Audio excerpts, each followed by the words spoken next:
असली मुद्दा तो धर्म है सर। धर्म पे ही वो चल रहा है। कांग्रेस को ये फ़ायदा हो सकता है, उन्हें गठबंधन में सीटें ज़्यादा मिल गई हैं, उनकी हैसियत से ज़्यादा दे दी हैं समाजवादी ने। तो यूँ जी मुसलमानों को बांट दिया जाएगा, इतने सालों से तो मुसलमानों को नहीं दिया, अब मुसलमानों को बांट दिया जाएगा। जार्क मीडिया की चुनाव यात्रा बुलंदशहर आ चुकी है। हम तमाम जगहों पर जाकर जो देश के मुसलमान हैं उनका मूड जानने की कोशिश कर रहे हैं कि उनका क्या मूड है इस बार लोकसभा चुनाव में, वो किससे अपने विकास की उम्मीदें लगा रहे हैं।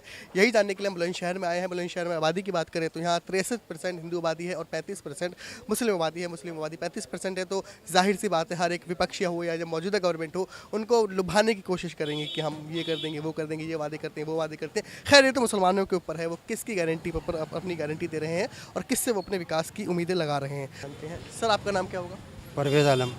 सर क्या माहौल लग रहा है, किसकी हवा भारी बुलंदशहर में? अभी तक तो यहाँ पे कोई ऐसा दिख नहीं रहा। अच्छा, अभी तो हमें यही पता नहीं है कौन कैंडिडेट खड़ा है कौन नहीं है। शिवराम वाल्मीकि है कांग्रेस के जी जी जी और भोला सिंह तो मौजूदा एमपी है और बीजेपी के वही है। जी जी। तो क्या लग रहा है? देखिए जी, दोनों का बराबर का सही हिसाब किताब है ओके हमारे हिसाब से तो। ओके। हाँ, टक्कर है दोनों के हिसाब, हमारे हिसाब से बिल्कुल आपस में। 2019 में जब कांग्रेस लड़ी थी तो उनकी जो कैंडिडेट थी बंशी सिंह, जी। उनको 29,000 वोट मिले थे, सिर्फ 2% वोट मिले थे। क्या कांग्रेस अब क्या, अब तो 2024 है तो कितना फर्क आएगा अब? देखो, फ़र्क तो ऐसा है कि यहाँ पे बीजेपी का ही ज़्यादा है वैसे। क्या नाम है उनका जो खड़े हैं बीजेपी से? भोला सिंह। भोला सिंह। इस बार भी उनका ही रंग ज़्यादा है बीजेपी का यहाँ पर। हाँ, हम तो ये देख रहे हैं। मुसलमानों को क्या मूड है बुलंदशहर की? मुसलमानों का मूड तो ये है कि ज़्यादातर ये है कि वोट डिवाइड हो रहा है। अच्छा कुछ बीजेपी में भी जा रहा है, हाँ, कुछ उसमें भी जाएगा। कांग्रेस कांग्रेस का बसपा भी है उधर। हाँ, बसपा भी है उधर। बसपा 2019 में सेकंड नंबर पर आई जी जी जी तो वोट बढ़ जाएगा, वोट बढ़ फायदा जाएगा। होगा इसको। जी। ठीक है, तो पर विशेष पार्टी को फायदा हो जाएगा इससे, जो मेजोरिटी में हाँ, आएगी। जो मेजोरिटी में आएगी। मुद्दे काम हुआ है, काम हुआ है बुलंदशहर विकास की बात तो हुई है? बुलंदशहर में तो बहुत अच्छा काम हुआ, सड़क अच्छी हो गई यहाँ की, सारे रोड वोड बढ़िया हो गए। पानी का बिजली का बहुत अच्छा हिसाब किताब होगा। और इधर स्वास्थ्य का भी माशाल्लाह बहुत अच्छा हिसाब किताब है इधर। चलो जी। और यहाँ हमारे पीछे कुछ नौजवान खड़े हैं, इनसे बात करने की कोशिश करते हैं। सर, काम तो ज़िंदगी भर करते रहेंगे, हम दिल्ली से आए आपके लिए, क्या माहौल लग रहा है? यहाँ पर माहौल भाई साहब देखिए, माहौल तो सब जगह बीजेपी का ही बना हुआ है, अच्छा क्योंकि औरों के प्रचार तो बंद है हाँ सिवाय बीजेपी के। अच्छा सब अपना प्रचार बंद करे हुए बैठे हैं सिवाय बीजेपी के, अच्छा। तो इसलिए माहौल तो उन्हीं का ही चलेगा। कांग्रेस इंडिया गठबंधन कुछ खाता खोल पाएगी इस बार यहाँ पे? हाँ, फ़र्क तो पड़ेगा ही अगर ईवीएम ने सही काम किया। अच्छा, ईवीएम से नाराज हैं आप? ईवीएम से हमें क्या भाई, सबको पूरे देश को राज। फ्री एंड फेयर इलेक्शन अगर हो तो तो अभी तक फ्री एंड फेयर नहीं हो रही। पहला चरण तो देखिए जी सबके सामने है।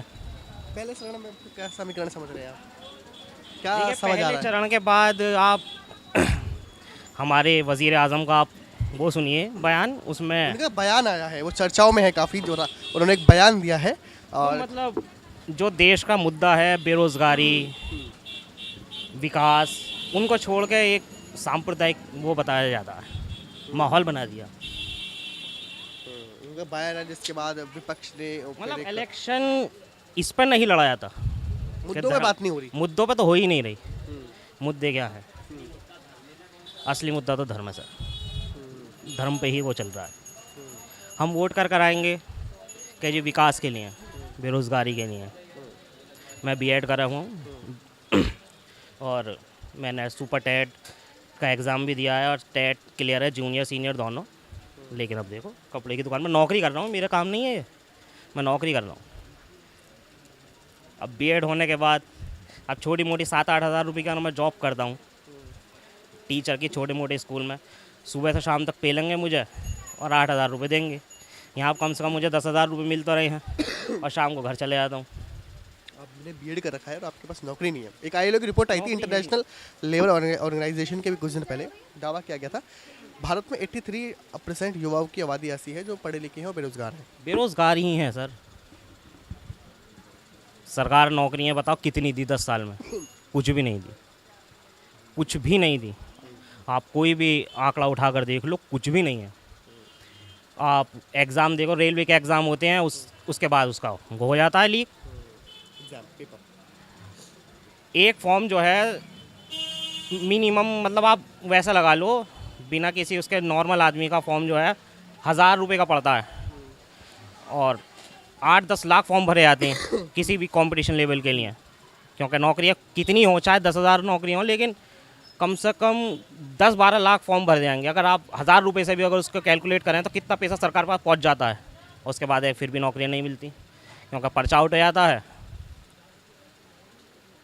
और वो नहीं होता। कुछ भी नौकरियां नहीं मिली सर, कुछ भी। इस सरकार का सबसे अच्छा काम जो था ना, वो है आयुष्मान कार्ड, जो मतलब अच्छा काम भी है, ऐसी बात नहीं है कि अच्छा काम नहीं है। आयुष्मान कार्ड सबसे अच्छा काम है। माहौल तो ये है, कांग्रेस के प्रत्याशी का तो पता ही नहीं है नाम क्या है, शिवराम वाल्मीकि मैं बता रहा हूँ। और दूसरा एक और है प्रत्याशी बीएसपी का, उसका भी पता नहीं है कौन है। सिर्फ भोला सिंह का पता है कि बीजेपी के सब भोला सिंह हैं, सिटिंग एमपी 2 बार के, और वो ही जीतेंगे। ऐसा क्यों लगता है आपको? दूसरे वोटर तो पहले ही हार मान चुके हैं, विपक्ष वाले। मतलब कोई माहौल ही नहीं है ना कोई। अब जैसा हमारा ऊपर ये इधर एरिया है मुस्लिम, इसमें किसी को इलेक्शन की कोई चर्चा भी नहीं है, जैसे आम तौर पर होती थी पहले चर्चा।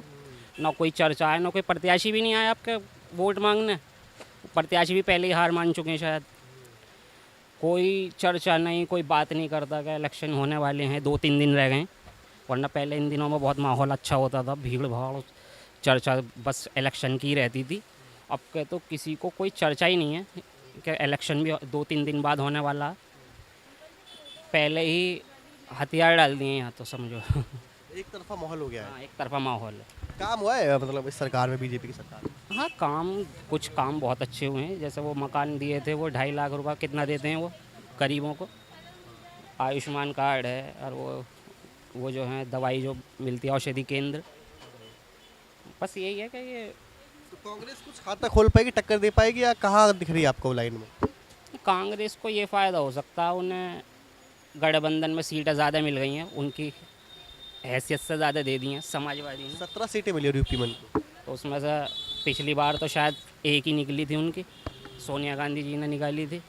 अब क्या 2-3 हो सकती हैं गठबंधन का फ़ायदा उठाकर। कैसे हैं सर आप? बढ़िया है, काम चल रहा सही? बढ़िया। क्या चुनावी बहुत समझ में आ रहा है? कौन आगे चल रहा है? अब तो देखो राहुल गांधी आएगा, राहुल गांधी गठबंधन की सरकार बनेगी, कोई भी बनेगी। हाँ, बन रही है। 400 गठबंधन पार की नहीं बनेगी। जा रहा।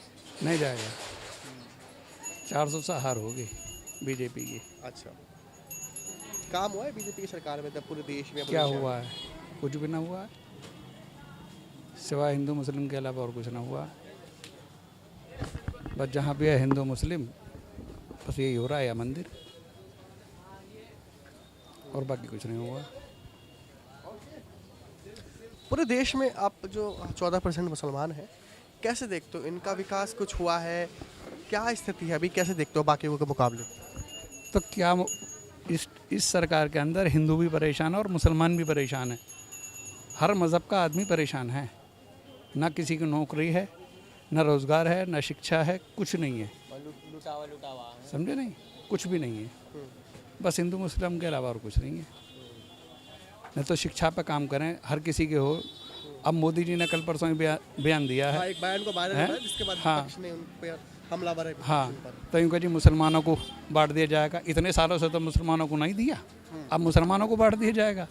बताओ, एक देश के प्रधानमंत्री होने के बावजूद और मतलब मुसलमानों को कभी कपड़ों से पहचानते हैं, कभी यूँ कह जी इन्हीं को बांट दिया जाएगा।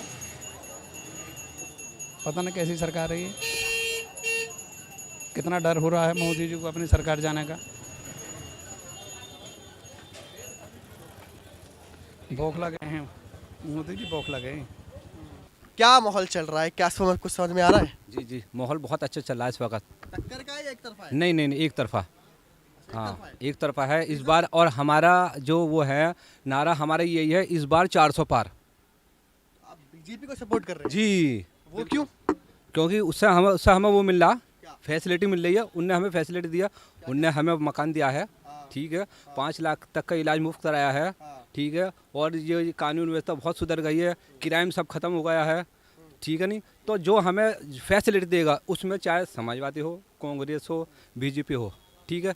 तो हमें जितनी भी पार्टी हैं अब तक सबसे ज़्यादा जो मुझे हमें, लेकिन हमारे जो वहाँ के मोहल्ले वासी हैं, हमारी गली के लोग हैं, जो जितने भी लोग हैं, सबका यही वो है नारा कि इस बार 400 पार, क्योंकि विकास हुआ, हमें दिख भी रहा है। ऐसा नहीं कि हम किसी के दबाव में या किसी के प्रेशर में आकर या कोई हमसे कहलवा रहा, नहीं, कुछ नहीं। जो हमें दिख रहा है, जो हमें विकास का जो मतलब जो हमें विकास का जो हमें दिख रहा है कि हमें विकास हो रहा है इस वक्त, और हमें वो मिल रही है, फैसिलिटी मिल रही है, सहूलतें मिल रही हैं, तो हम तो उसी के कहेंगे, इसमें चाहे कोई भी हो। मैं कोशिश कर रहा हूँ कि प्रधानमंत्री ने अभी एक बयान दिया है, बोला है कि कांग्रेस की सरकार बनेगी तो मुसलमानों को सब कुछ दे देंगे, जिनके बच्चे ज़्यादा हैं उनको दे देंगे। तो इसको लेकर पूरा विपक्ष और अलग अलग लोगों की प्रतिक्रियाएं आ रही हैं, अलग अलग लोग इस बात के अलग अलग मायने निकाल रहे हैं। आप कैसे देख रहे हैं इस चीज़ को? आपने सुना बयान? नहीं, वैसे मैंने अभी मेरी नॉलेज में ये बात तो आई नहीं है, लेकिन ये जो बात है अब से पहले कांग्रेस रह चुकी है, कितने साल रह चुकी थी। हमारे पिताजी भी, हमारे बाबा जो वो भी रही, उनके दौर में रही कांग्रेस, हमारे पिताजी के दौर में रही। प्रधानमंत्री कह रहे हैं कि कांग्रेस जब आती है तो मुसलमानों को वो देती है, क्या बोलते हैं कि जिनके बच्चे ज़्यादा हैं, इस तरीके के कुछ बयान है प्रधानमंत्री ने बोला है, और इस बात के अलग अलग मायने निकाले जा रहे हैं कि आप कैसी बात कर रहे हैं वगैरह वगैरह।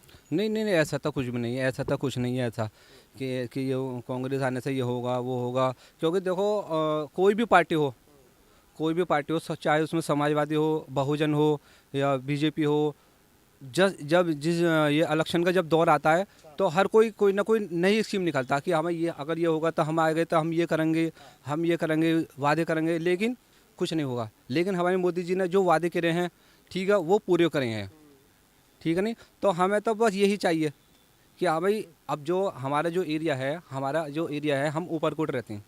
ऊपरकोट में क्राइम इतना था कि जो शरीफ आदमी था उनका रहना दुश्वार था, बहुत ज़्यादा। हाँ, छोटे जो ये होते हैं ना, छोटे जो ये होते हैं, हाँ, बदाम टाइप के, ये इस वक्त एकदम ऐसे घुसे। हाँ, वो किसी का हक दबा लिया, किसी को मार लिया, किसी को पीट लिया, ठीक है, किसी का छीन लिया, किसी की बहन बेटी की इज्जत पर हाथ डाल दी, बहुत ज़्यादा है। लेकिन जब से ये हमारे ये आई सरकार, जब से बिल्कुल ऐसे हो गए जैसे वो चूहा होता है नहीं, बिल में घुस गया, निकल ही नहीं रहा, बस वही वाली बात है। क्या माहौल समझ में आ रहा है? कौन आगे भाग रहा है? फूल ही आगे भग रहा है। फूल आगे भाग रहा है? वो क्यों भाग रहा है आगे? हैं? वो क्यों भाग रहा है? बस फूल को ने ज़्यादा वो करिए, उसके लोगों की सेवा। अच्छा, हाँ क्या सेवा कर दी? विकास हुआ है क्या? ऐसा कुछ? हाँ, बहुत कुछ हुआ है। क्या हुआ? 5 लाख का वो इलाज मिला है, सिलेंडर मिले हैं सस्ते, अच्छा, बहुत कुछ मिला है। तो नाराजगी जाहिर कर रहे हैं पापा? नहीं, अच्छा, कांग्रेस खाता खोल पाएगी यहाँ से इस बार? कांग्रेस खाता खोल पाएगी यहाँ पे? कांग्रेस का तो बिल्कुल वो नहीं है, बिल्कुल इधर एक तरफा ही माहौल है फिर तो। हाँ। तो ये थे बुलंदशहर के मुसलमानों के मुद्दे, उनके ओपिनियन, उनकी राय। लेकिन अगर आपको वीडियो पसंद आया हो तो चैनल को सब्सक्राइब करें, वीडियो को लाइक करें, शेयर करें एंड कमेंट करें। मेरा नाम मुन्ना सफ़ी है, मेरे कैमरे के पीछे है तनिष्क।